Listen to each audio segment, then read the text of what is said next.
Selamat siang semuanya. Perkenalkan, nama saya Devi Fitri Wahyuni, NPM 212100036. Saya akan menyampaikan materi mengenai pendidikan di Indonesia, mata kuliah simulasi digital. Pendidikan di Indonesia adalah seluruh pendidikan yang diselenggarakan di Indonesia, baik secara terstruktur maupun tidak berstruktur. Secara struktur, pendidikan di Indonesia menjadi tanggung jawab Kementerian Pendidikan dan Kebudayaan Republik Indonesia. Semua penduduk Indonesia wajib mengikuti program wajib belajar pendidikan dasar selama 9 tahun, 6 tahun di sekolah dasar dan 3 tahun di sekolah menengah pertama.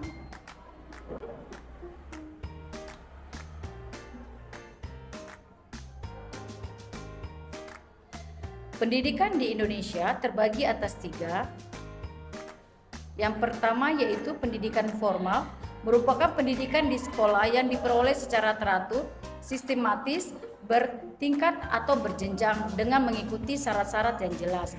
Jalur pendidikan yang berstruktur dan berjenjang yang terdiri atas pendidikan dasar, pendidikan menengah, dan pendidikan tinggi.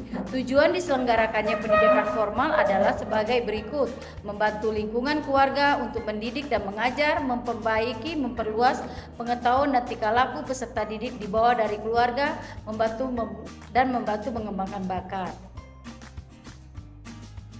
Yang kedua yaitu pendidikan non formal.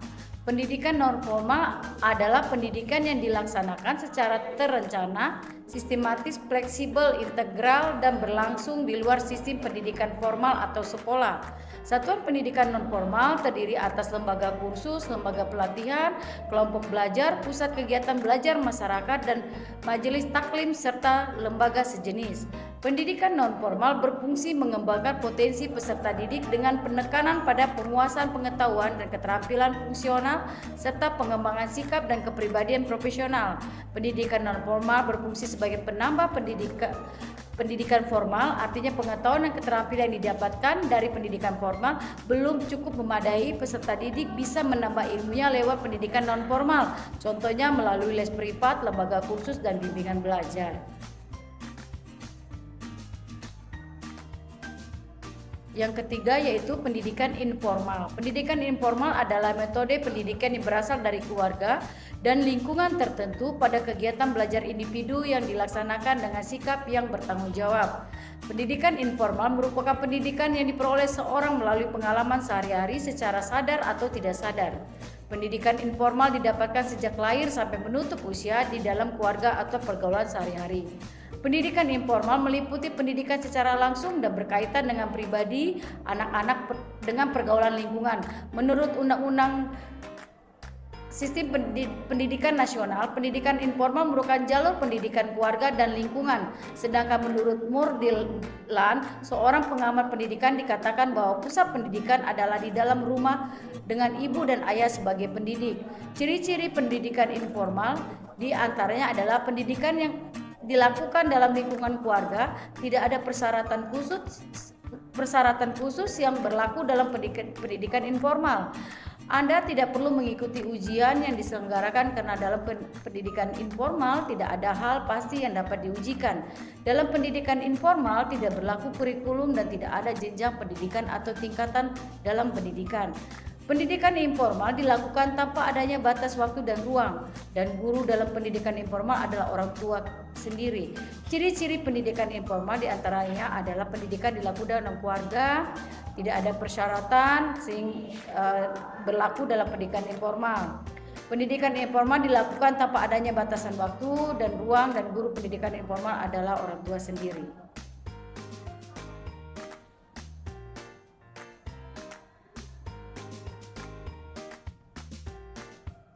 Pola pendidikan.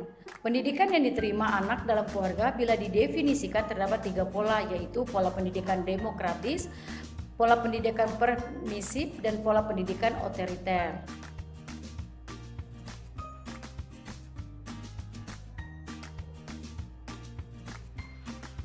Kelebihan sistem pendidikan di Indonesia memiliki kelebihan yaitu biaya pendidikan yang terjangkau. Peserta didik di negeri ini tidak perlu menghabiskan banyak biaya untuk pembayaran fasilitas pendidikan. Sistem transparan. Kurikulum disusun oleh orang-orang yang ahli dan berpengalaman serta pertimbangan penerimaan siswa yang lebih mudah.